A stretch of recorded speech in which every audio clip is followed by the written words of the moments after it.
সেই দিন ছিল কালী পুজো। কালী পুজোর দিন সন্ধ্যাবেলা রেডি হচ্ছিলাম দিদিদের সঙ্গে প্যান্ডেল হপিং করার জন্য, তার জন্য রেডি হওয়া। সেই দিন পরেছিলাম একটি ব্ল্যাক কালারের ক্রপ টপ। কেমন লেগেছে অবশ্যই কমেন্টে জানিও।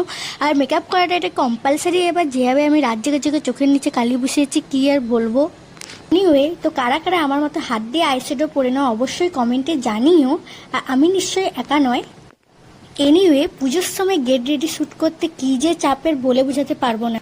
কি করি বলো তো, টাইম টু টাইম পোস্ট করলে তোমাদের লাইক কমেন্টে ভরে যায় না, তাই দেরি করেই পোস্ট করছি। এনিওয়ে, আমার পুরো লুকটা কেমন হয়েছে অবশ্যই কমেন্টে জানিও। আর তোমরা কোথায় কালী পুজো ঘুরতে গেছো সেটাও আমাকে বলো অবশ্যই কমেন্টে। এইবার আমি চললাম নন্দকুমার ঠাকুর দেখতে। এরপর তিনজন মিলে বেরিয়ে যাচ্ছিলাম ঠাকুর দেখার উদ্দেশ্যে। প্রথম আমরা ভিজিট করলাম নন্দকুমারের আলিয়া ক্লাবে। বেশ কিছুক্ষণ অপেক্ষা করার পর আমরা প্যান্ডেলের মধ্যে অবশ্যই এন্টার হলাম।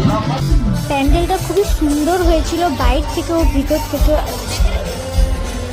প্যান্ডেলটা খুবই খুবই সুন্দর হয়েছে, যে দেখবে সেই বুঝতে পারবে। তো প্রতিভা নিয়ে কোনো কথাই হবে না, এত সুন্দর কালিমা, এত সুন্দর ব্যাকগ্রাউন্ড এখানে করেছে। তো আর কি বলবো, যে এখানে আসবে সেই বুঝতে পারবে। তো এখানেই ব্লগটা শেষ করছি। আশা করি তোমরা সবাই ভালো থাকবে। তো পরের ব্লগে আবার আসবো। বাই।